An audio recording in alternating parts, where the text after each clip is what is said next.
there's not going to be a Xayah answer. Well, Kramer's played some Tristana, but Kalista is available. Yeah, with the Elise banned away, be crazy to leave this open here. So they will go ahead and take this.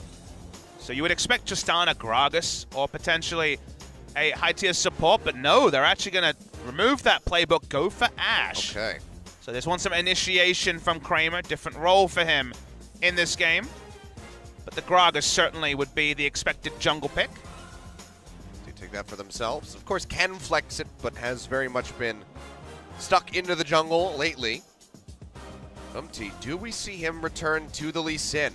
Has not been a big pick for pretty much anybody other than But let's tell the story of who, remember, played in spring, started the season well, and then really in the losing streak, you could see visibly was being upset with his team losing as a very young player, as a true rookie, and fell away in performance until he came back and wowed us in the promotion tournament. He is an emotional player. That part we know.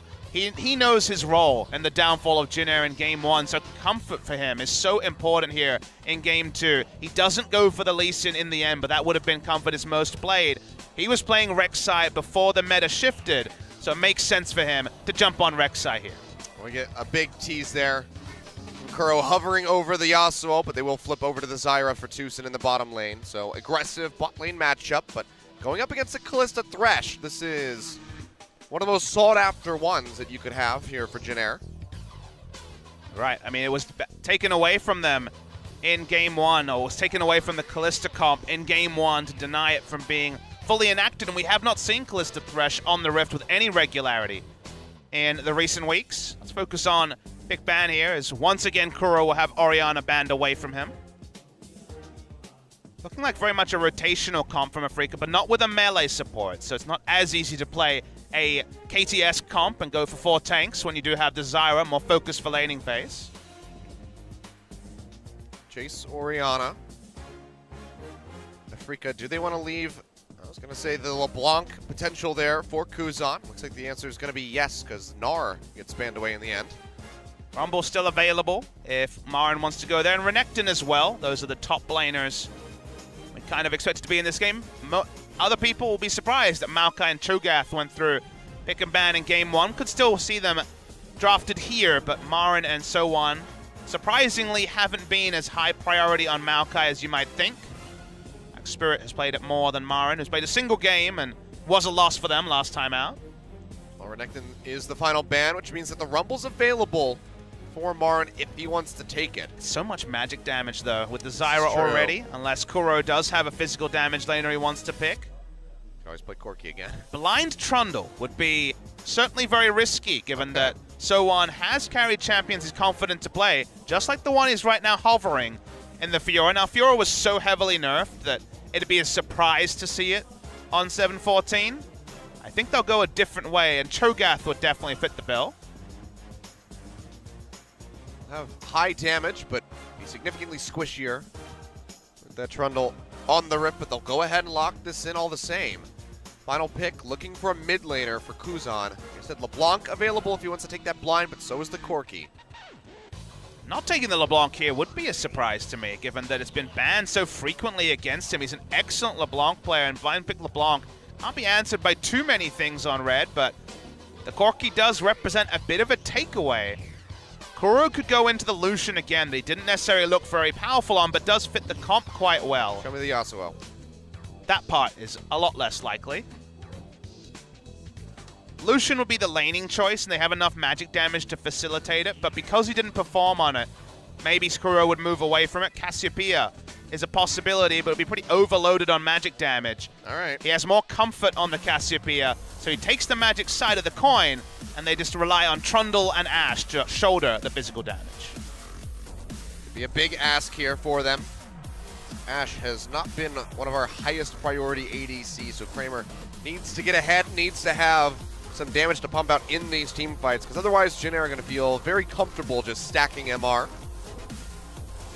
How the Trundle plays out here, and the fact that they went for a first pick on the red side in the second round Trundle is very interesting for Afreeca. They picked up a win on it, but it's not going to be an answer to a Maokai. While you do have percentage HP damage from the Trundle ultimate, it's largely about the stats being stolen, and those going to be less relevant because it's going to be health stacking from Cho'Gath, Warmogs, Righteous Glory.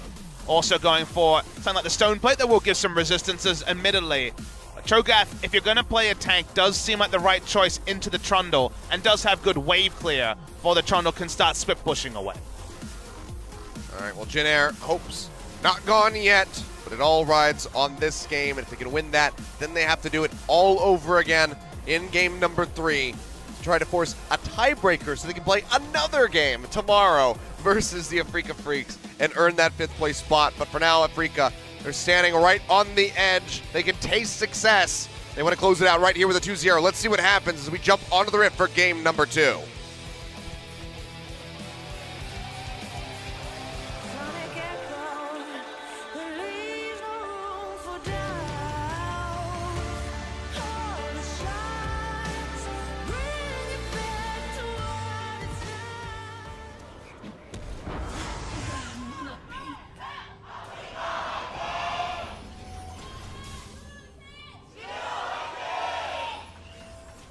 Here we are.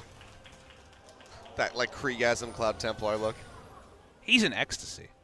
Dongjun just wants to custom League.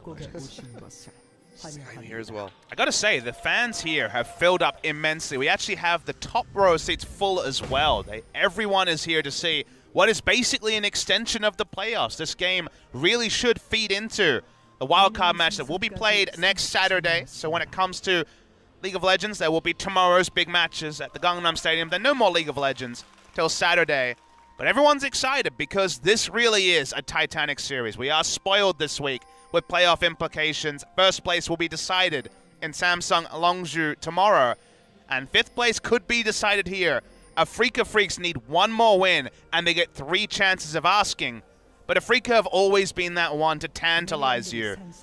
If they showed dominance here, it would mean so much to their fans because they would love to play SK Telecom in a best of 3. The storylines there are ripe. We'll just have to get through one more game in order to do so. But Jin Air not going to be going down without a fight. I already saw that Afreeca, even with a massive lead, are capable of throwing, at least for a while. Might actually be a super leash being pulled off by Teddy and Snowflower. They do leash the Raptors. They could also just be going to bot lane, which would make a bit more sense with how much time they spent leashing the Raptors. Pathing options here for OMT. Do a lot of different things, but it seems like he will just be going for his red buff without a leash. Spirit's looking for a gimmick level 2 gank to tilt the top laner of Jin Air. Yeah, this is a pretty swift one here. Might have to wait for that level 2 from Marin, but instead we'll just go ahead and push forward. Body Slam connects. Wants to force the flash at least as Soan goes low, and they will do so. And that's also targeting the player with the least competitive experience of anyone on Jin Air. Soan's definitely played less games than anyone, even though Umti is a younger player, and Teddy as well. Spirit also going for the blue buff invade. It's going to be vertical jungling, which should relieve pressure from Trundle especially. We'll be playing top side of the map for the start here, Afreeca, whereas Jin Air will be playing on the bot side of the map. Umti's spotted and starting to wrap his way around towards that blue buff. We'll see if he goes in for it. For now, starting things off with the Wolves. And Spirit, he's in behind, but he's still level 2, so something tells me he's not going to be looking for a dive onto the Cho'Gath. Cho'Gath has so much sustain from the Doran's shield and the passive, popped his potion as well, so this is a risky dive at the best. Rupture can also ruin your timings because the slow after the knock-up is actually makes it you take up to 2 extra turret shots you didn't want to. Blue buff will be taken from the side of MT there. Tell from the mid lane what's going on as well, because you'll see Kuro tending towards the top side, or the top side of the lane, the left side I guess you would say, and Kuro and Kuzan to the bottom side of the lane, where their junglers are jungling.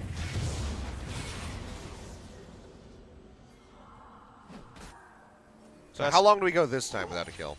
I think this one has to be more bloody, which is an easy prediction, but also I think Jin Air really want a steadier. They want an early first kill to get some wind in their sails. That's why Spirit went for a level 2 gank, because you'd feel a bit of PTSD if you started the game with a death in such cheesy fashion. Jin Air with full control over the bot lane, which Calista Thresh, pretty easy to enact that, even though Ash Zyra is a bot lane of repute. but mostly from an age sense. I mean, it's still Zyra, right? And if you're able to just take trades whenever volley is up, you're pretty happy, but the trades are more reliable for Teddy and Snowflower, and that's why it does outclass at this present point. Look at the spot on to He finishes clearing out the Krug, so just trying to keep tabs on that Rek'Sai. But yeah, suffering a bit as far as the CS is concerned right now is Kramer, with the waves pushing into him consistently. Going to be a lot of action early in the Trundle lane. We had a little spurt of action when the gank came through. The way Afreeca played around Trundle last time was very interesting. Just left Marin on an island to push in and not die. Very hard to actually take down the Trundle. And played elsewhere on the map. So a snowball gank into bot side focus, especially when we get close to level 6, is my expectation for Spirit. Zyra root into Ash Arrow, into Cask should represent a kill. Basically every time, even when Kalista Thresh is one of the troller lanes to try and kill. So much escape, especially once that Fate's Call comes through. But gonna be a farm fest for now. How enthralling. So yeah, just gonna be slow and steady as she goes. But Afreeca getting ahead as early as possible would be quite important for them, given the massive amount of AP that they have. They got good target selection. You know, a lot of Cassiopeia comps. We talk about how Cassiopeia struggles to get into do damage to the back line. So we see actually fighting Spirit, who still remains a level behind Umti. Will be the smite coming through, however, for the Gragas as he takes that. Gets his tunnel destroyed, and Kuro's gonna go ahead and pop the Ghost, trying to join in. Flashes in, Petrifying Gaze will clip him. Will not be finding the stun, and they're just going to have to let him go. Yeah, missed skill shot, and Kuro low on mana means they can't actually turn that. Used both his summoners to try to close in and pick up the kill. So, rare mistake from Kuro in the laning phase. Does actually help out Kuzan a lot, who now has a 2-summoner advantage over Kuro. There was also a blasting cone there that he could have rode in on. Afreeca doesn't really know much about blasting cones. That's true. I guess he wanted the more instant reaction to not give time for to dodge, but then he just missed it, so it didn't really matter. Yeah, the ult flash is what he tried for, but wasn't necessary, and the opportunity cost is that he now has to lane as Cassiopeia with no summoners. Rek'Sai tunnels in, and Cassiopeia's day is done, most likely, as Corki certainly provides a lot of damage from mid lane. Yeah, I mean, the silver lining, I suppose, is that also doesn't have flash, so he can't close the distance completely on top of him.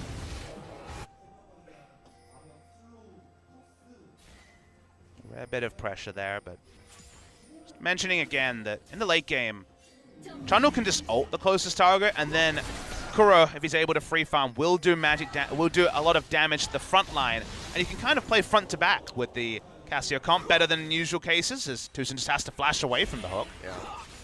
No other ways to escape that one. It's an Ignite Thresh as well, you'll note, so Could be a dead Zyra. Would certainly look like it would be that. Doesn't have the Stranglethorns for a turnaround, so probably a smart flash. But now we have both Cassiopeia and the Zyra laning without flash. Spirit pushing forward. It's a level 6 Umti that he's trying to find with the Corki nearby. We'll just take away, I believe, one of the little raptors. That's about all that he gets. Good news, Marin's back. He got a cull. All right, here we go. Doesn't open cull anymore. He's not that greedy, but is returning to his favorite item. He's not taking a lot of damage from those Twin Fangs, only able to answer back with the Frost Bomb. And Marin's just going to go ahead and take away a blue buff. It's not Cho'Gath, but he's doing Cho'Gath-inspired plays. Kramer and Tucson had great heads-up knowledge, probably spotted Rek'Sai coming over a ward, weren't moving under the turret, have information about the vision that was put down, and you're correct. Marin knows that Rek'Sai's bottom side, so why not steal a blue? Now he can chomp every few seconds. He kind of could do that before, but I guess he's got even less Even thoughts. faster. He can cast W every time as well. Hell yeah. Well, Cora's going to get jumped on and has no summoners, and Kuzan's just going to come up with a solo kill in mid for first blood. That's what happens when you have two summoners down, Achilles. Nice blade coming through. Kuro couldn't even use ultimate, although, speaking of solo kills. Yeah, that's going to be the flash coming out from Soan into the pillar, and Marin might just be looking to dive this one, but it's just a bit too risky for him. Even with Soan not having that feast, doesn't want to go for it. Has to let him walk away. Love what happened between Kuzan and Kuro. Kuro didn't even find space to use the petrifying gaze. That's why he flashed to the side. Exactly. Trying to predict it, but really good stuff there from Kuzan. Probably smart in hindsight, knowing that the summoners were down, to just not use it. You'd lose DPS from the petrifying gaze when Flash is going to be there, and very likely to be taken down. Speaking of takedowns, Marin got a lot of damage onto Cho'Gath, whose teleport was down, and when Chomp gets the auto attack reset onto turrets like it does now, he should actually get it here. Yeah. He's taking his time, wants to deny as many of these minions as possible. He'll just leave one that should get killed anyway, so Marin comes up with the first brick, so does fire back, keeps the gold even. Ecstasy from the Afreeca fans, and if you think about it, sure, there was no kill credit, but picking up first brick is a bigger objective than a solo kill in mid lane. There was no ability for turret damage to come through from Kuzan. So Marin kind of spares the blushes of his mid laner by taking that turret. Picking up the pieces. Kuro. Again, he could go ahead and lock down first place for MVP of the split, but this could tighten up the Cassiopeia play. Don't think it's going to be happening here in Game 2. I think he'd trade first place in the MVP for a spot in the postseason. Obviously would prefer not to, but a great start to the game, like you mentioned. But then he wins money. You know, I don't know if they're smarting for money. I think they're doing all right, Afreeca Freecs. Gone are the days of Rebels Anarchy that originally was the squad that turned into Afreeca Freecs in spring 2016. That was the joke. At the time, Mickey was the mid laner and was rank 1 in solo queue and changed his name to please sponsor Rebels Anarchy. Afreeca Freecs were the sponsor there. Afreeca TV, one of the rivals to Twitch TV here in Korea. Lots changed since then, for sure. Mickey became a Rocks Tiger and then now on Team Liquid, so... Now he's a horse. That's true. What a transformation. Plastic surgery these days is just a magical thing. Really? You're going to go to the plastic surgeon and ask to become a horse? And there's that movie Tusk about, like, what's his name? Kevin... Smith? Yes. There we go. I don't know why. I was going for everybody that wasn't Kevin Smith in my head. Bacon, Hart came through there. It's going to be the flash forward, flash in for the play over. The death sentence does connect. The box comes down, and it's going to be Afreeca outnumbered. Now have a TP riding in as well. Spirit looks like he will make it out alive, and Tucson does as well. If I remember sent there, at the end of the day, Marin will just stay top. Cassiopeia will stay mid. They pick up a kill. They'll want the turret as well. Cho'Gath already backing away. His lane is so long, and it was starting to freeze towards Marin's side, that actually Cho'Gath could happily leave lane and not lose anything. He'll continue not to lose anything. It looks like we're getting another type of trade, as Marin's going to take a while to take down that turret. Well, Tucson, he sidesteps the death sentence, but he can't get away from the spears or the Ren. He goes down, and that should be the tier 1 falling as well once the minion wave crashes, perhaps. Don't really know why Tucson was standing up where he was. Had to flash up, but really didn't need to. Continuing to see trades, so there's the Rift Herald, which taking that away from Jin Air is probably even more consequential than having it for the side of Afreeca, given that they have very low wave clear. They get the hook onto Ashe. And that's going to be the Ignite coming down. He takes a lot of damage, has to pop the heal, and Umti's coming around the backside, but he's not even needed. Teddy's just going to rend for the kill. Spirit is able to answer with the help of the turret. And, well, Umti, he will die. Doesn't find the answer that he was looking for. Wanted to get rid of the Gragas, but a bit of a botch comes through from the side of Jin Air, and well, Spirit just walks away with a double kill. Where's my red nose, Achilles? We've got some clown fiestas going on in bot side. None of that needed to happen from the beginning of Zyra walking up to the preceding 3 kills. Super unnecessary.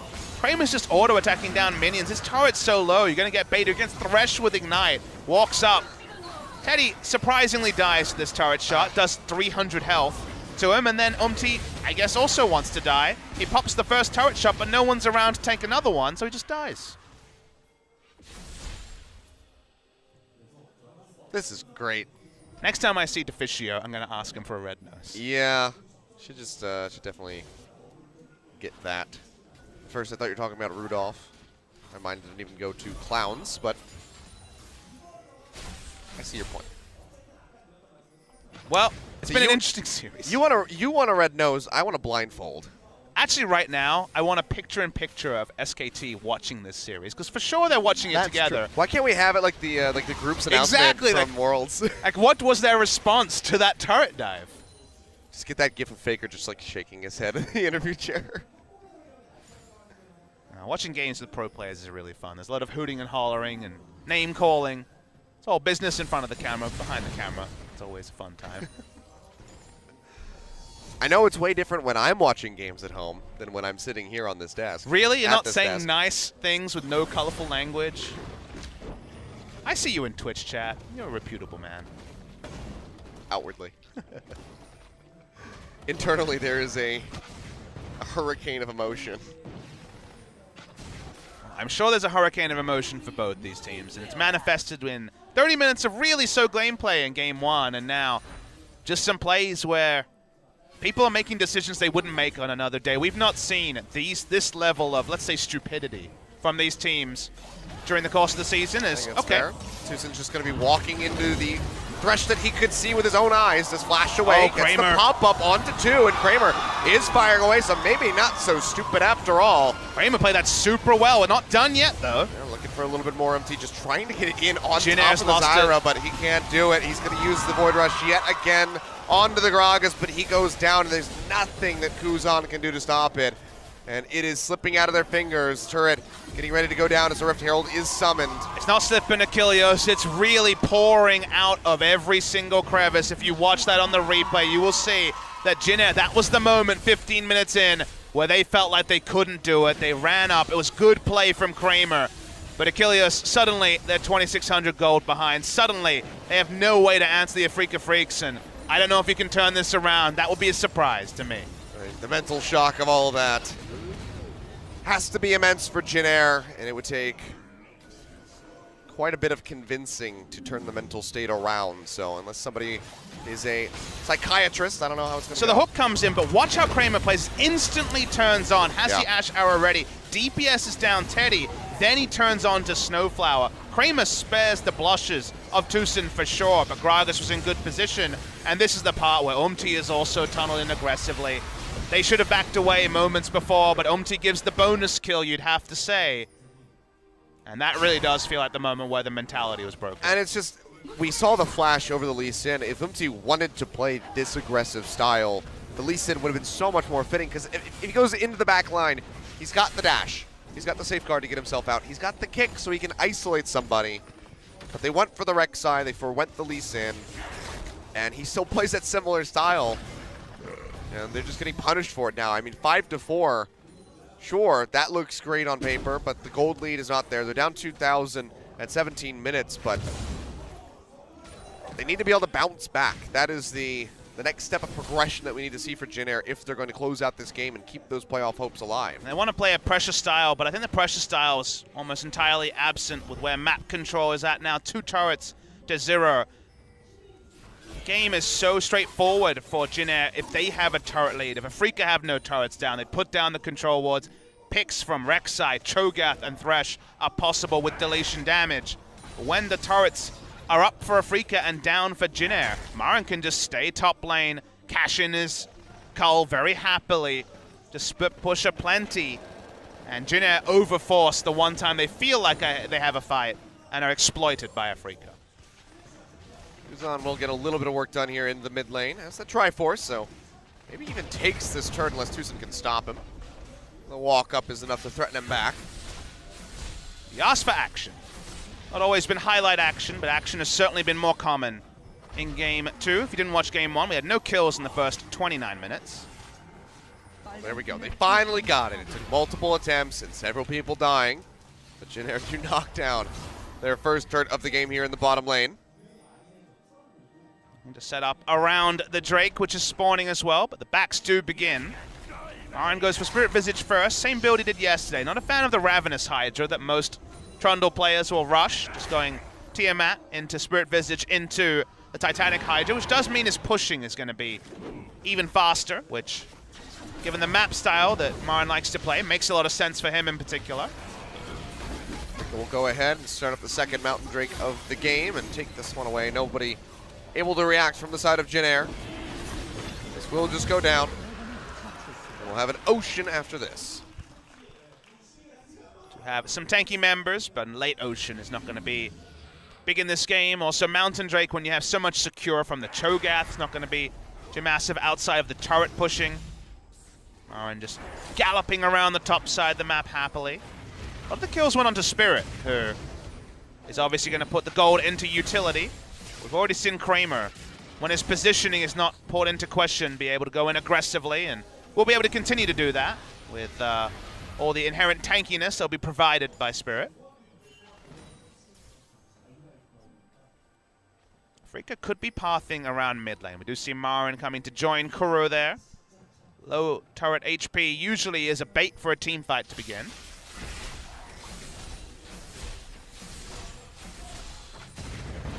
Marin actually out here, but that's about it so far. Yeah, Marin just galloping across the map. He's going to go all the way to the enemy red buff, try and steal that away, then go to the bot lane minions. So just being the biggest troll he can. Yeah. Take away that red buff, gets a nice chomp in onto Umti. He'll use the Void Rush yet again, but he just really tickles that Trundle at the moment. Oh, Trundle has no cares at all. No mundos, if you will, about what's going on. Hey, we'll let the red buff go.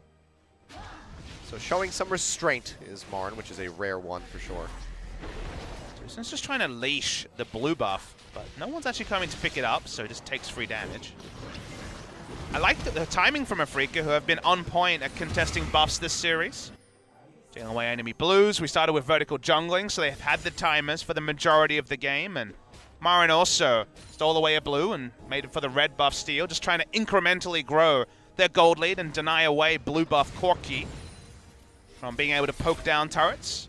And they're also keeping this outer mid lane turret up a lot longer than you would expect. It's been on about 200 HP for the better part of 8 minutes now, and Jin Air haven't been able to push down Vision to return around it with any safety. The longer that goes on, the longer that Kramer and even Kuro will pick up safe farm, and that suits them just fine. Just playing the delay game, still 2,000 gold separating here. No real way for anybody to try to go for something like the Baron at this point. Well, it's tanky, and so is Spirit, but just don't have the opportunity to sneak something like that away. You have the vision for it. 5 control wards around Baron. Last game, 3 this game. Marin uses his whole mana bar. I'll go back and buy his Titanic Hydra, but the items are starting to roll in.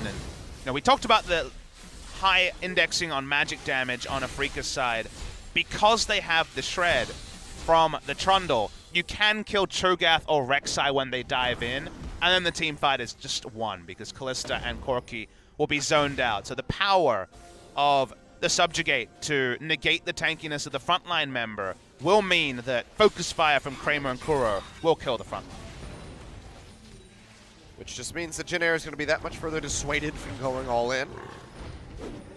Afreeca, however, might not be. Ash Arrow comes in, connects in. They'll pop him back as Empty gets isolated by that explosive cask, and he will go down. Now with no smite, Afreeca, they have plenty of damage with this Ashe and the Cassiopeia. Do they want to look for something like the Baron? Well, they've got something better than smite, remember. They've got the Cho'Gath. They want to go ahead and find another pick.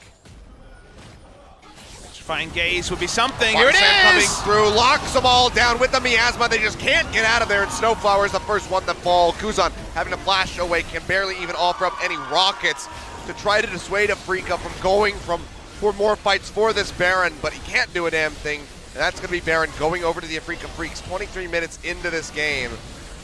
Expertly done by Afreeca Freecs. That's all they'll get. Yeah, with the brush camp there, having the Petrifying Gaze and the Trundle Pillar behind meant no one was going anywhere. Multiple people were registered by the stun. They die. Cho'Gath's gone, Umti's gone, Baron's gone. This will open up the game for Afreeca, and finally, with our first real gold lead of the series. Umti offering up the Praise Seeker is about as best as he can do.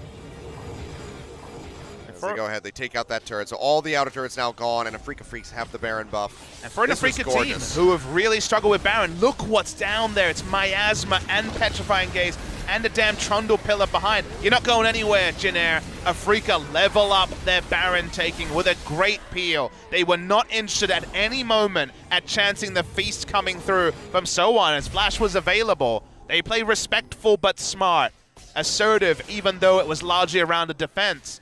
And that means that Afreeca pick up a very straightforward Baron. They do, and now they have the Baron buff that they can utilize to knock down these inner turrets. All of the outer is already gone. We'll see what they want to target out first. They have waves moving in top and mid at the moment. Bots getting ready to meet in the middle. And Freecs getting ready to meet SK Telecom T1 again in a best of 3. Now, they haven't quite broken the base, but you know that in their minds they're thinking that this is their time. They can break the base with the Baron. That would be everything they could possibly want. Oh, that's just going to be Snowflower getting caught out all on his lonesome. Tucson with the Zyra. Comes up with the roots. Ash Arrow for extra insurance. It's going to be Kuro in a bad spot, however, gets popped up, and Son does have the Beast. So Jin Air by a little bit of time. They get rid of the Cassiopeia, who did have that Petrifying Gaze available, but they will not be able to save this inner turret up top. Yeah, relieve a bit of pressure, but will not be able to lose out on inner turrets. Question is, 4v4, can they deal with keeping their inhibitor turret line up? And first instinct is yes. But still something. That was going to be a moment where 4 members would be mid lane and Trundle will be taking turrets on the top side. They do buy a lot of time and negate some of the Baron buff power play with that pick. They need so much more than that, though. They want to get back into this one. 5,000 gold. It's so hard, though. Maybe growing more because the Baron buff is still here for a while. They will find an Ocean Drake for themselves to get a second stack, but the Infernal is going to be the real prize when that spawns in 6 minutes' time. And the problem with the comp from Jin Air is that if they have vision advantage, they're good, but let's consider what Afreeca can do. Just roll down a lane, and then Thresh isn't going to hit a hook at max range. It's too difficult. Corki, Poke is going to be there, but Cho'Gath Rupture, you don't need to respect the Rek'Sai knock-up either. In a 5v5 ARAM style scenario, Jin Air really have nothing. So that's the problem, is that making things happen on their turn is almost impossible. Afreeca trying to move up the wave. Don't get slowed up here, Jin Air. Clearing things out as best as they can with the Corki. Lauren starts bringing up the mid. He's going to be matched by Soon, trying to stop that Trundle from getting in onto the turret, but Tucson's bringing up the next wave. So it seems like Afreeca are committing into this bottom lane to try to knock down this. Zyra, disengage from everyone. It might even start an arrow. Doesn't hit anyone, though. Toss it. Bit of a deft arrow. Goes wide. Their real prize is going to be this turret. Shit coming through from Soon from above, but the Rupture will not connect, and all of Afreeca just goes ahead and starts splitting up through the top side of the jungle. Marin really wants to put down a pillar behind the turret and start the turret, but the worry is that if he does that, Fate's Call comes through, Thresh engages, and they don't have the pillar for disengage. So taking turrets, which usually for Trundle comps is pretty straightforward, given that just a regular ability can force people's positioning under a turret, is more difficult because they are respecting the one way Jin Air can actually engage, which is the big Fate's Call, launching Thresh into the backline. That will probably extend the game long enough for this Infernal Drake to be a potential pickup in a couple of minutes, and on will go deal with this very grouped up minion wave in the top side. Going to start opening up a pretty decent CS lead over Cho'Gath. Yeah, he's in a pretty commanding position at the moment. Corki with Kuzan's solo kill earlier is 60 CS up, but feels like a play from Kuro like he did around the Baron, negates all that CS, and Corki isn't able to just auto-attack down turrets in side lanes. Doesn't have the teleport to play the map as cleanly as before. He went double combat summon, as we should have mentioned earlier in the piece.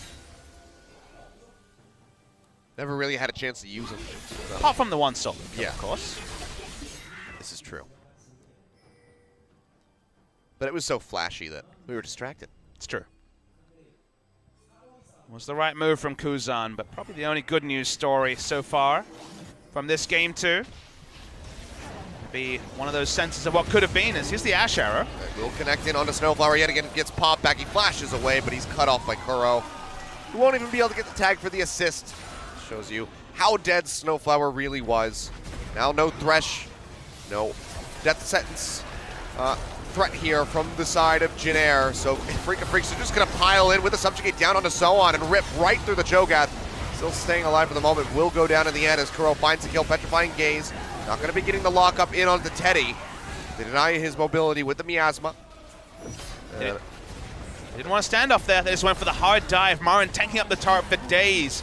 but has so much regen that it doesn't matter. They don't break the base of the play, but another kill, this time onto So1. No one dies from the Afreeca Freecs. They get closer and closer to breaking the base and breaking the hearts of the Jin Air faithful.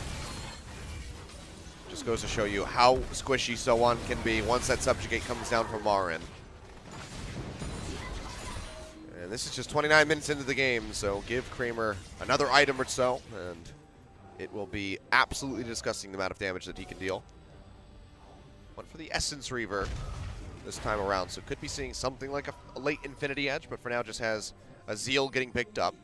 Yeah, Utility Ashe was the decision made by Kramer, which, given that ranged engage, pops basically everyone on Jin Air. Even So1 got chased down under a turret. Having more Ashe Arrows seems to be just fine. On the side of Afreeca Freecs, Ashe Arrow, Subjugate, focus down one member seems to be how the fights have been going, and now Marin's really unkillable because he has a Thornmail. He's just trying to really tilt Jin Air over the deep end. Secret Agent Marin, 004. He's not that high rank yet. He's working his way up the ladder. 3 more assists. Yeah. But no kills.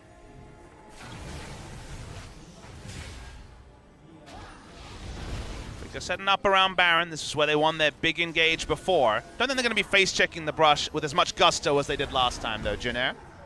Fool me once and all. Likely not. Instead, just working their way around. You see that Fuzon's up in the top lane. They can just start pushing down towards the bottom side, where the wave is amassed right in front of that inner turret. If Cho'Gath's alone, I feel like they'll feel confident to just kill the Cho'Gath again. Usually you don't want to dump that much damage into a Cho'Gath and peel off into a fight, but Trundle Ultimate gives you more options in actually securing kills. Package gets used, so threat eliminated there for the side of Afreeca. Don't have to worry about that. Not that I think we'd see Kuzan going for any crazy plays with it anyway. To just be straight into a Zyra root or the likes of an Ashe Arrow. To me, the only way Afreeca can mess up this game is trying to finish Baron. Starting Baron, smart move. Trying to finish Baron against specifically the Cho'Gath, not the best move unless they have a lot of advanced vision and can see the large lumbering monster coming along. The peel off of Baron is insane. Trundle Pillar, Ashe Arrow, Zyra and Gragas, all of them peel so well. Single Ashe Arrow can also get a lot of work done if they hit the right member. Right now, they're having a bit of a standoff here in the mid lane, looking to cut their way down the river, perhaps to the Infernal Drake. A lot of wards that Trundle could teleport to, but it's not a Maokai, so you have to be a bit different. Jin Air now are the ones themselves walking up. Look into the box. Spear takes a lot of damage. He gets popped up and he goes down. Not even the feast used here by So1, so Afreeca now have to be worried about that, and they could use it to try to pick up this Baron. They have 2 confirmation abilities here to help them take this with the feast and the rend. This could be the moment. This be it, down to half HP, So1 pushing forward, throws out the Rupture into the hook. Ashe Arrow connects in onto the Cho'Gath. Subjugate has been used, and the Baron will leash and heal up. Yeah, Ashe Arrow and Subjugate onto the Cho'Gath means that So1 will have to teleport back in, but it's still 20 seconds till Spirit gets respawned and about 30 till he's anywhere near the Baron, so I think Jin Air just starts it again. Yeah, they're going to go right back over to it. The TP being channeled out here by So1. The rest of the team very healthy, and the Spears starting to get stacked up, and now there's no Subjugate to try to get through that Cho'Gath. Baron going low, 2,400. Rend about to come down. There it is. That's going to be it, picked up by Jin Air. Fate's Call used as Teddy looks for the kill. They will be able to take down Tucson. They will exit. They want to try to hold on to these buffs. Marn chasing in. Will stop them. They cancel all of the recalls, and they're still pushing forward. Pops up by the Rupture. They don't know that Snowflower's in the brush. See if Marin gets the W back up for movement speed. Gets it. Could get a Trundle Pillar here. Looks for it. Does cut off So1, but is that going to be enough? Yeah, does throw it out, but no one else is there to back him up for the kills. It felt like Afreeca were caught between 2 identities. They could have tried flashing into the pit and getting a couple of kills, but they seem to think that if they lost the fight, they'd lose the game. So they take the far more controlled option, and I'm not convinced it was the right one, Achilles. They were very, very hesitant to pull the trigger. Just turn on to Infernal. They'll pick it up. That's some permanent stats they'll pick up if they can confirm it. That's 8% more AD and AP for the stacks that are already happening. But it Felt like there was a turning moment, a door that Afreeca could have taken. They choose not to. And suddenly, the game gets a little bit more interesting. Having Game 1 flashbacks a little bit here. Slightly more action, however. Yeah, first blood a bit earlier on in the game, but for now, Jin Air going to be looking to knock down this inner turret in mid. Still haven't even taken the outer in top. Ashero coming through, Kuzan has the juke to the side, but that's going to be the pillar coming down. Miasma there, and he is just going to get burned out as Tucson finds the kill. Perfect stuff from the side of Freecs. It's why Cassiopeia is so strong into Corki. No longer do you have the options to get out. Marin's going to keep chasing because Afreeca wants to bring up the minion wave, and no one here can actually just enter mid and empower the minions. So there's no super minions or Baron buff minions in mid lane until they crash onto that inhibitor turret, and it will force Cho'Gath back. Yeah, Sowan's going to have to go ahead and peel back out of there. Doesn't have the TP, so has to get the recall off to rejoin his squad. That was really smart from Marin, because if they allowed them to peel straight down the mid lane, they would have brought up Baron minions. They wouldn't have been able to take the turret anywhere near this fast. They take it, they get out. Didn't get it with the Baron buff, but got it nonetheless. Very smart stuff there by Afreeca. And just a great pick onto Kuzan. Kramer identifying that he could, kind of push the Corgi into the jungle with the angle of that arrow. Marin's going to get spotted here. So that sentence does come down. Ash Arrow coming through. Will get the flash out away from Umpty, and the Fate's Call will drag the Thresh out to safety. So multiple summoner spells and ultimates pop there just to stay away. Good news, Marin got promoted. He's up to 005. All right, just 2 more. And then we're in business. Then it replaces Daniel Craig. If you're going to pick a Korean James Bond, Marin's acting in that famous video in spring season about who the architect was of the off-season was not bad, so I'm willing to give him an audition. My first pick would be Dongjin, but our resident Tarek. But Marin will be a nice runner-up. He's 26. He's getting to the age where James Bond can be a role. I think they prefer them around 35, it seems, these days. There'll be a new one eventually. They're working on it now. I think it's Daniel Craig's last one that he's looking to do. I think you're correct. Until they throw more money at him, and then he decides, oh, hey, you know what? Maybe I'll be Bond one more time. It feels really weird to call him Daniel Craig. I guess we're on an American focus stream, but it's Daniel Craig to me. Craig. Yeah, you guys say Craig. It's a British-American thing. Sure, those little differences. Like how you say aluminum.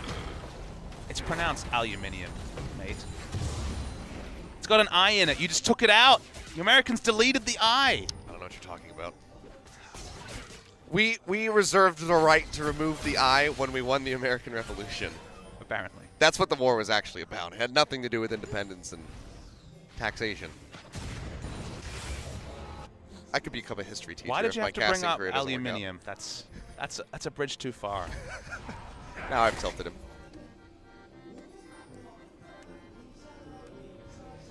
It's not October yet, Gragas. And it's not quite off-season yet for Afreeca Freecs. They're in a good spot. They got another pick. They ended up canceling out the Baron buff's impact. They're going to be a bit rattled compared to where they were pre-Baron buff.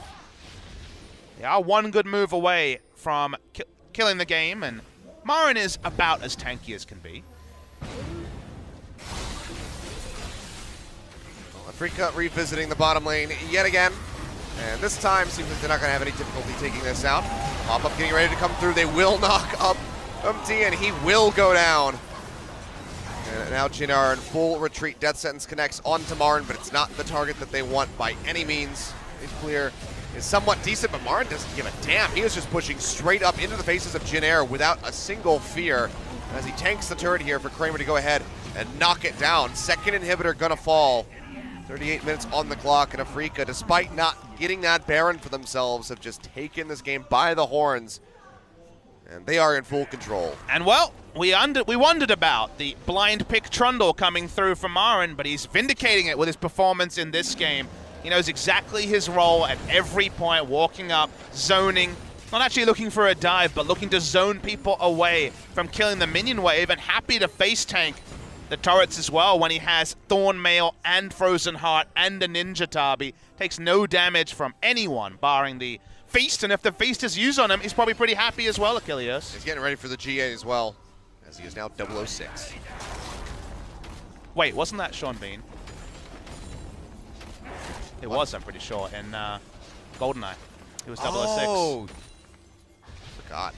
I haven't seen GoldenEye in forever. What a great movie that was. Great game, too. Oh, and yes. 64, not the awful remake that happened. For Country James.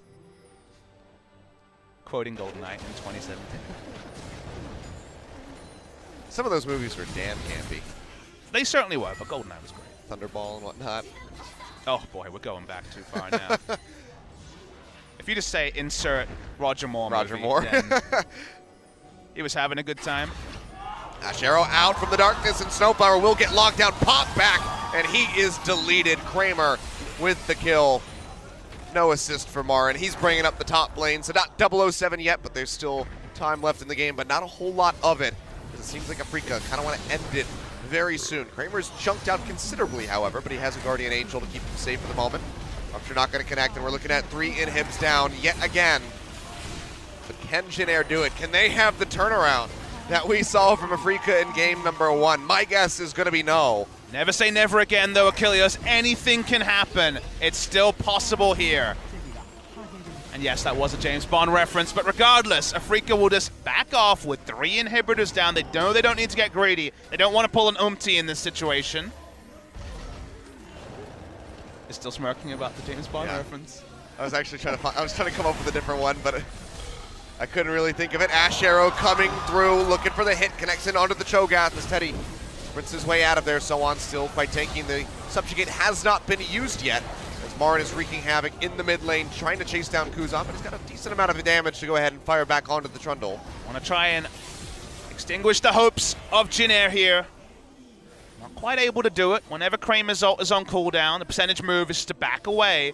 They could start up the Baron, and I don't think there can be any face checks, especially not from a Cho'Gath, so I think this is a secure one. You pick this up, and you see the pings from Jin Air. They're trying to take an Elder Dragon as an answer. Yeah, they don't want to overcommit. They just go ahead, peel back, get that Baron, and could be even arrive in time to disrupt this Elder. Looks like the answer is going to be yes, so Afreeca might just take this for themselves as well to complement the Mountain and Infernal Drake that they have. So they let Jin Air go, and they end up getting pretty much the maximum out of it. They say, you know what, you guys can die another day. We'll just go take this Baron and this Elder Dragon instead. Now I'm smirking. Did you like that one? That's pretty good. Now we have to talk about Quantum of Solace. How do we work that one in? Oh, that's a difficult one. Is that what Jin Air will be feeling after this series? Sure. And then Afreeca will go to the Casino Royale to celebrate? We need to stop now. All right, kill me. Well, he's not quite 007 yet, but it feels like the man with the golden gun is Marin, able to just decide fights with the Subjugate. God damn it. Come on, it's our last game of the regular season. I know, gotta We're have having some fun with over it. here. Oh, Lord. All right, 14-7, 42.5 minutes in. Afreeca Freecs. One final push perhaps with the 3 inhibs dead. Super Creeps empowered by Baron, looking to go ahead and seal their spot in the top 5. All the super minion waves pushing in, not quite bot lane yet, but to be soon. One more pick, and they might be able to end the game even without a team fight. They're gonna go ahead, jump right in onto Zoan. It's a dog pile, and he's gonna go down. Tucson finding the kill yet again with the Zyre. The Subjugate just doesn't matter. The Cho'Gath, no match for it. Petrifying gaze down, Fate's call out, trying to keep Snowflower alive, but it's pretty much a hopeless effort to win the game because Jin Air are getting taken down, stomped into their graves. Afreeca Freecs, the last Nexus turret will fall, and they have done it. They've punched their ticket into the wildcard match versus SK Telecom a week from today. 43 minutes on the board, and Afreeca have done it. Afreeca Freecs are the Dream Crushers for a 4th season in a row. They will be going to the postseason. They will be fighting in the wild card. Never have they claimed a single game in those wild card matches. But the minimum expectation with the talent they had on the lineup was playoffs. They'll reach there, and that means that SK Telecom T1 will have to get one bogey off their back and beat Afreeca Freecs to just begin a run. Afreeca Freecs will join Longzhu Gaming, Samsung Galaxy, KT Rolster, and SKT in the top 5.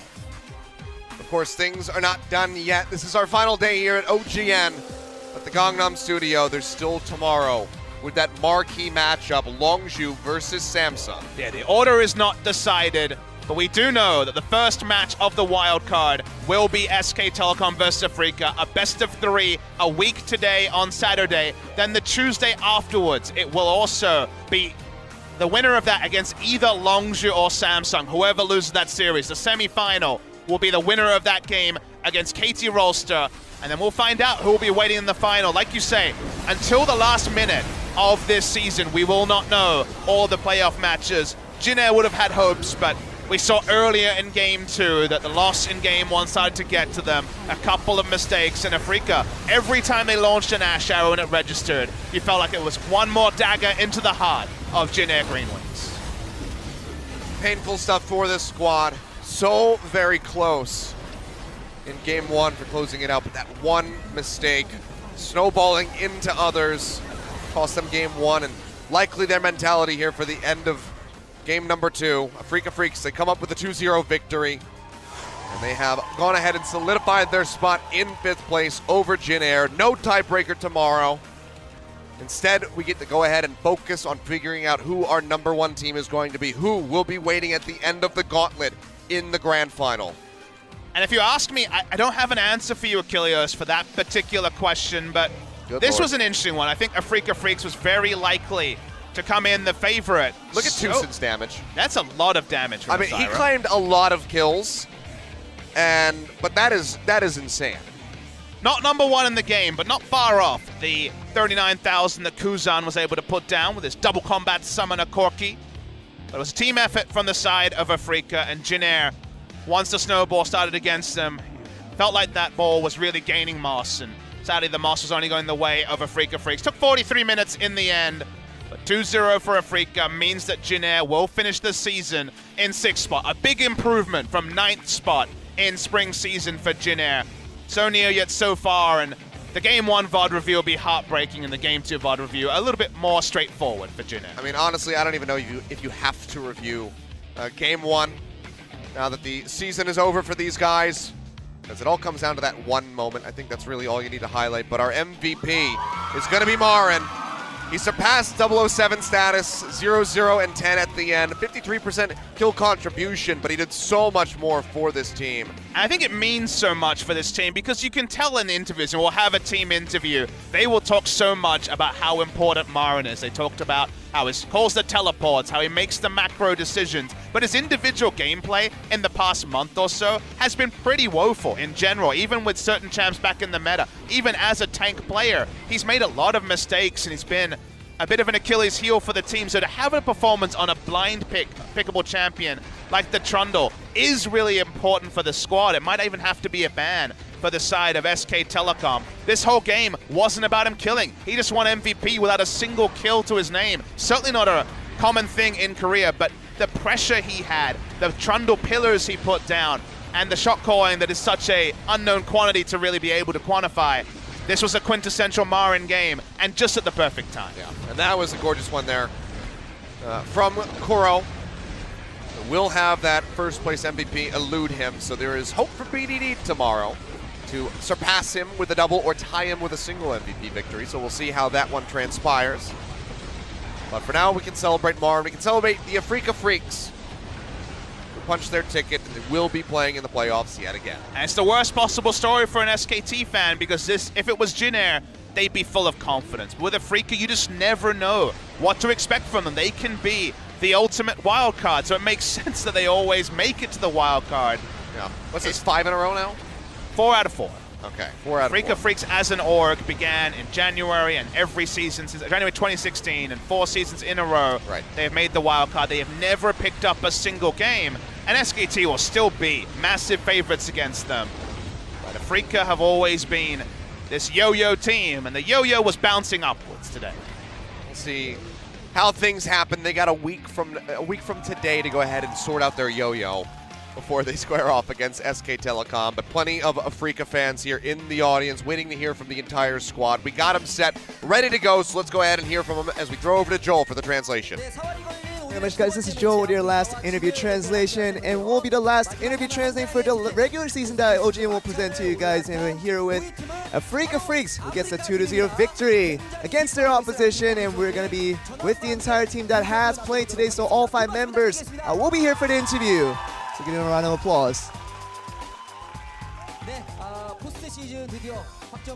Finally, you've clinched yourself in the postseason. How do you feel?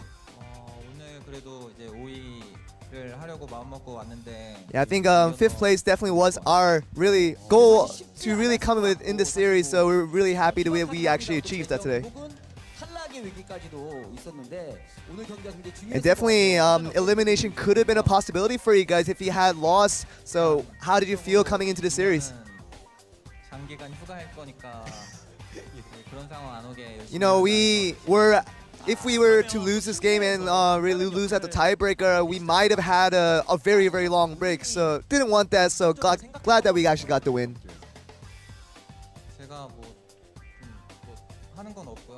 You know, for helping out the team, I don't really do much personally. I think all my teammates really contribute to help each other become better. And just for today, it was no different that every one of our members really contributed their part. And it seems like you found a new friend in the Summoner's Rift. You got the Trundle on your back now. And what do you think about the specific champion right now?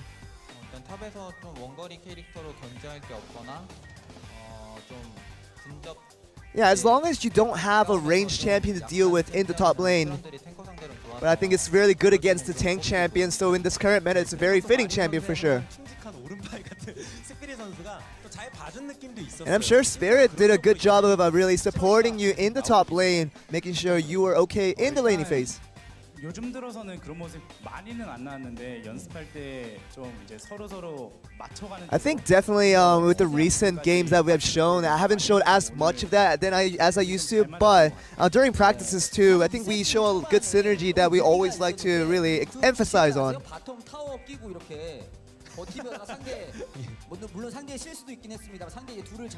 And there was a situation where the opposition was really hugging the tower and trying to protect it with their all, but they actually threw a lot of deaths because of that.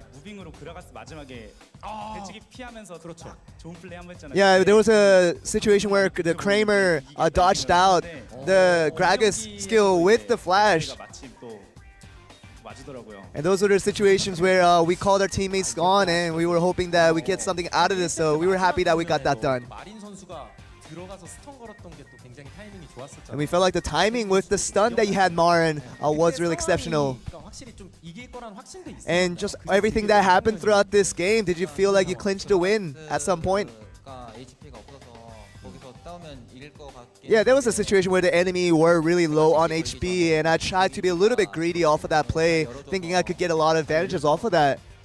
So I thought it was a good play to go in on that one. Who's the person to really recall the finish? Yeah, after we got that crucial kill, we were trying to go for the base and try to destroy it as much as we can. So just one by one, we were just crushing towers, and that was good enough to finish the game. We can actually look at the video highlight of exactly what we're talking about here. This is the initiate that he's talking about. We were kind of anxious as to whether guys could actually finish off of that play.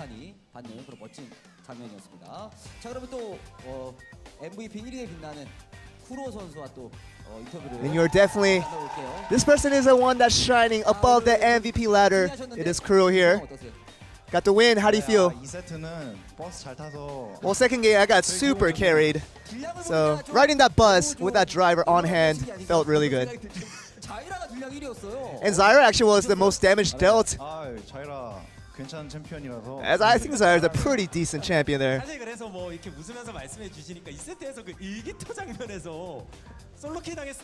And weren't you kind of surprised at how you got solo killed in that one situation? You know, I was actually trying to run away, but I was trying to grab a little more CS, and just getting a little creeps was my greed for that instant moment, and 그랬던 것 같아요. But I think the opponents kind of came in a little bit aggressively more than I had thought. 말씀하신 거죠? 혼자 남았을 때 상대 따라가면서 아니요, 아프레키를 하다 끊긴 장면도 있었고. And there was a situation where he's talking about where he got cut off. 장면도 있고. In probably the least expected situation. 깊은 것만 저희가 말씀드리고 있는데 지금 사실 MVP 포인트가 1,300점으로 You have 1,300 MVP points right now. And BDD is second to that ladder. But there is a game still available for Longzhu, so for BDD to up you on that one. So right now, even if he was to get all those points from this remaining game, you'd still be tied for first place. 잘해서 받을 생각이었는데. You know, I actually thought BDD was doing really well. That I thought he was gonna actually got to get the MVP there. But even Spirit there, he's shaking his head, trying to think of his own thoughts. 이게 사람 심리가 1등하고 싶잖아요. But with anybody, you can just ask anybody. You always want to be first, whatever you do. And when you're so close to it, I think it was a very close race between a couple of people. But I'm glad I'm in this position right now. And her Spirit was actually pretty greedy, wanting to get that MVP points, but was pretty disappointed at times when he didn't get it. And Kuro did mention during his interviews that other than himself, a lot of people did deserve the MVP. 맞네요. 예. 제가 잘할 때는 많이 잘한다 생각하고 못할 땐 많이 못한다고 생각해요. I'm very bipolar with my plays, and when I play really well, I think I play really well, and when I play bad, I think I play really bad out also. So. But of course, from the times that I do play really bad, I do have some very good games. So I think I do need to play a lot better and limit those really bad games. Shall we move on to the bot lane? Moving on with Kramer first. Congratulations on the way. How do you feel? 좀 심적으로 고생이 많은데 It was really a psychological struggle for all of us here that are sitting for us, but we're just planning to work even harder so we can limit that in the future. 그런 얘기가 있잖아요. 자야를 정말 사랑하고 또 진짜 잘하고. 근데 자야를 제외하면 And you've expressed your love for Zaya and how you really like to play that champion. 트리도 그렇고 좀 어떻게 생각하시나요? And what do you think of that champion still in this meta? 일단 그 평이 맞는 것 같긴 해요. 항상 코치님도 너는 칼리 Yeah, I think even my coaches tell me that I'm good with knives and any champions that uses anything sharp, sharp objects, and those are things that are really suitable for me. I'm scared. I never want to meet Kramer in a back. A lot of people do say even during the scrims the most improvement seen from Afreeca Freecs was the bot lane. But how do you feel about that comment? 일단 뭐 스프링부터 계속 꾸준하게 열심히 했는데 I think we've always worked hard ever since spring began. And I think we were just really wanting to wait out for that confidence that eventually was going to be gained by the both of us. And I think it's just, the timing-wise, I think it's just getting a lot better. And do you feel like you've gotten that little more confidence as you mentioned? 그냥 원거리 메타일 때는 조금 제가 1년을 쉬어서 그 당시 Yeah, definitely not having the experience on the distance range champions on that meta back into support, that was a little bit difficult for me because I had very little experience before I retired 1 year ago.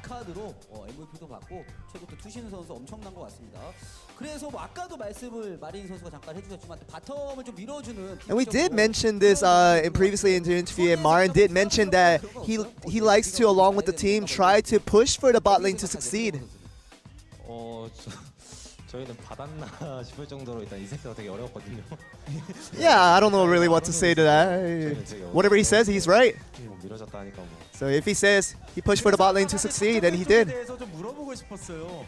바텀을 그렇게 막 되게 맞으진 않는 것 같은데. And it just seemed like, as we think of it now, with that comment, it just doesn't seem like Marin doesn't really help out the bot lane. What do you think about that, Spirit? 일단 준비는 그렇게 짜 왔어요. 뱀픽도 이제 In preparation and right before the game, we really wanted to give everything to bot lane and help them succeed in every way, even for the ban pick. 미안하다. But sorry, guys. Marin, you like to add to that comment? 바텀에 변도 들어봤고 정글에 변도 들어봤는데 탑에 오게 되나 보네요. I guess they all came to top lane. So I think that's the answer then. 또 이기고 이렇게 인터뷰를 하니까 다들 유쾌하게 또 이렇게 답을 해주시는 것 같습니다. 그런데 오늘 또 승리는 승리고 이제 더 중요한. But today's a win for you guys, but you guys have a lot more important road that you guys have to face and really overcome. 팬분들께 또 한 말씀. But do you want to say anything to the fans who are cheering for you guys right now? 일단 항상 응원해주시는 팬분들 정말 감사드리고 We always thank the fans who are always cheering for us. 좀 큰 소리도 해주시고 해서 정말 And of course, you know, you guys can give constructive criticisms and anything that we want to improve on, and for you guys to want us to improve on as well. So SKT랑 we have a lot of games coming up, and the immediate one is against SKT. 그래서 일단 SKT전 최대한 준비 잘해서 So against SKT, we're gonna prepare as best as we can. So hopefully, to get the win will be our objective for that one, and that will be the end of that. So looks like the interview will be over with that, and let's throw it back to you guys. Thank you very much, Joel. Oh, but actually, Oh. cancel on that. We have a little more. From Debated. Kuro. 오늘 되게 많이 와주셔서 되게 감사하고 Thank you once again for coming out. 1등 결정전이잖아요. 예. 맞죠? 맞습니다. 프릴라가 1등으로 가면 And I know that Prey and Gorilla were clinched to be first. So we were kind of betting right before who was going to make first. So congratulations to you guys. And this seems to be finally the end of the interview. Really back over to you guys. All right, thank you very much, Joel, for the translation today and throughout the duration of the regular splits, all playoffs from here. But a nice win for the side of Afreeca Freecs, but Jin Air, they're not going to the playoffs, but they can look forward to the next split. You know, tomorrow never dies. They can get ready for 2018. And Kuro sends his cheers over to Longzhu, because tomorrow Longzhu will play Samsung, and his old teammates may be able to finish the season in first spot. That's the big game. Get the confirmation here that we do have the top 5, but the order is still to be decided. KT Rolster will finish second. That is the result here, because Samsung and Longzhu will trade positions. First place will be the winner of that. Longzhu will stay at third. SKT cannot go up. So that's the big story tomorrow. All 5 of the starting roster of the Rox Tigers 2016 will be involved in the gauntlet this time, with Longzhu actually advancing. First game tomorrow, BBQ Olivers with a 2-0 loss will go below Ever 8 winners and finished in 10th, but obviously that's going to be an entree to the main course. Longzhu versus Samsung. Everything to be decided at the final time. Yeah, have to figure out who is going to be waiting in that grand final just above KT Rolster, because you never know, maybe we end up getting another telecom war in the semifinal. Maybe Afreeca will take down SK Telecom and advance. There's so much stuff that could happen. We are very uncertain about everything outside of what the wildcard match is. After that, all bets are off. And SK Telecom having to run the entire gauntlet of fantastic teams is so big for them, because SKT, they truly have been the team to succeed. They are the team around the world. And if they run through every single team on the way, then undoubtedly you can look at the last couple of weeks, ignore them, and say, SKT are back. Yeah, for sure. I mean, we already have touted them for years as the best team in the world, but that would just be the extra icing on top of the already quite tall cake that They've got a big cake. They do. They really do have They add a extra massive layers cake. every year and just redo the icing. That's just how it is. But thank you so much, guys, for joining us for the regular season. It's been a long one. It's gone quickly, but there's been a lot of games there. Yeah. We will return in a week's time Saturday. We'll kick it off all again. The wild card's going to be fun. Yeah, so make sure you guys mark your calendars a week from today.